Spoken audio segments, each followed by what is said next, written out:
Hi friends, ಎಲ್ಲರಿಗೂ ನಮಸ್ಕಾರ. ನಾನಿವತ್ತು ತುಂಬ ಸಿಂಪಲ್ಲಾಗಿ ಟೊಮೊಟೊ ರೈಸ್ ಮಾಡೋಣ ಅಂದ್ಕೊಂಡಿದ್ದೀನಿ. ತುಂಬ ರುಚಿಯಾಗಿರುತ್ತೆ ಮತ್ತು ಮನೇಲಿರೋ ಇಂಗ್ರೀಡಿಯೆಂಟ್ಸಲ್ಲಿ ಮಾಡ್ಕೋಬೋದು. ಅದಕ್ಕೆ ಏನೇನು ಇಂಗ್ರೀಡಿಯೆಂಟ್ಸ್ ಬೇಕು ಅಂತ ನೋಡೋಣ. ಹುಳಿ ಟೊಮೊಟೊ ತೊಗೊಂಡಿದ್ದೀನಿ, ಕೊತ್ತಂಬರಿ ಸೊಪ್ಪು ತೊಗೊಂಡಿದ್ದೀನಿ, ಈರುಳ್ಳಿ ತೊಗೊಂಡಿದ್ದೀನಿ, 2 ಹಸಿಮೆಣಸಿನ್ಕಾಯಿ ತೊಗೊಂಡಿದ್ದೀನಿ, ಶುಂಠಿ ಬೆಳ್ಳುಳ್ಳಿ ಪೇಸ್ಟ್, ಉಪ್ಪು, ಅಚ್ಚ ಖಾರದ ಪುಡಿ, ಚಕ್ಕೆ, ಅರಿಶಿಣ, 2 ಲೋಟ ಅಕ್ಕಿ ತೊಗೊಂಡಿದ್ದೀನಿ. ಹೇಗೆ ಮಾಡೋದು ಅಂತ ನೋಡೋಣ. ಮೊದಲು ಕುಕ್ಕರ್ ಇಟ್ಟಿದ್ದೀನಿ. ಅದಕ್ಕೆ 4 ಟೀ ಸ್ಪೂನ್ ಆಯಿಲ್ ಹಾಕ್ಕೊಂಡಿದ್ದೀನಿ, ಚಕ್ಕೆ ಹಾಕ್ಕೊಂಡಿದ್ದೀನಿ,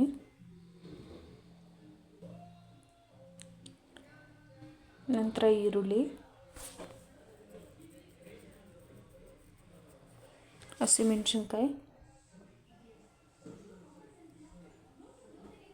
ಹಾಕಿ ಫ್ರೈ ಮಾಡ್ಕೊಳ್ಳಿ.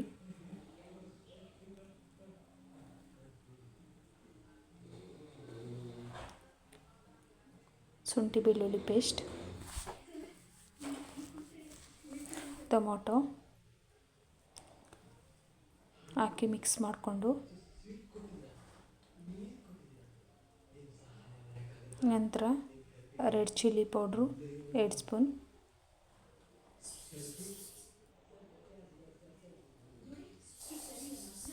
ಅರಿಶಿಣ ಪುಡಿ,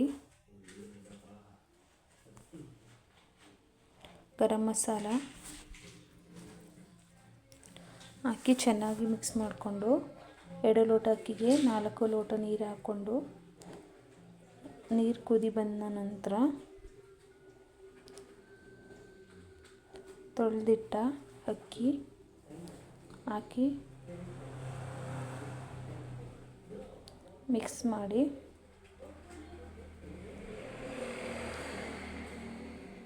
ನಂತರ ರುಚಿಗೆ ತಕ್ಕಷ್ಟು ಉಪ್ಪನ್ನ ರುಚಿ ನೋಡ್ಕೊಂಡು ಹಾಕ್ಕೋಬೇಕು.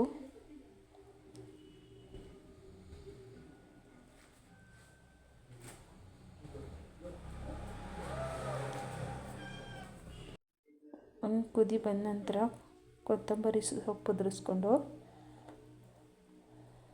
ಅರ್ಧ ನಿಂಬೆಹಣ್ಣು ರಸ ಹಿಂಡ್ಕೊಂಡು ಚೆನ್ನಾಗಿ ಮಿಕ್ಸ್ ಮಾಡಿ ಕುಕ್ಕರ್ ಲಿಡ್ ಕ್ಲೋಸ್ ಮಾಡಿ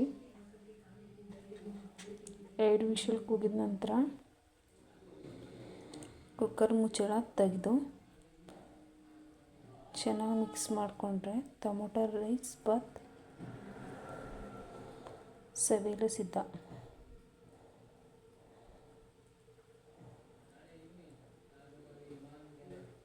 ತುಂಬ ಟೇಸ್ಟಿಯಾಗಿ ಬಂದಿದೆ. ಇದನ್ನು ಚಟ್ನಿ ಜೊತೆ ಮತ್ತು ಮೊಸರುಡಿ ಜೊತೆ ಸರ್ವ್ ಮಾಡ್ಬೋದು. ತುಂಬ ಟೇಸ್ಟಿಯಾಗಿರುತ್ತೆ. ಇಲ್ಲಿವರೆಗೆ ನನ್ನ ಯೂಟ್ಯೂಬ್ ಚಾನಲ್ನ ಸಪೋರ್ಟ್ ಮಾಡಿ, ಸಬ್ಸ್ಕ್ರೈಬ್ ಮಾಡಿ, ಲೈಕ್ ಮಾಡಿ. ಒಂದ್ಸಲ ಟ್ರೈ ಮಾಡಿ ಹೇಗಿತ್ತು ಅಂತ ಕಮೆಂಟ್ಸ್ ಬಾಕ್ಸಲ್ಲಿ ತಿಳಿಸಿ. ಎಲ್ಲರಿಗೂ ಧನ್ಯವಾದಗಳು.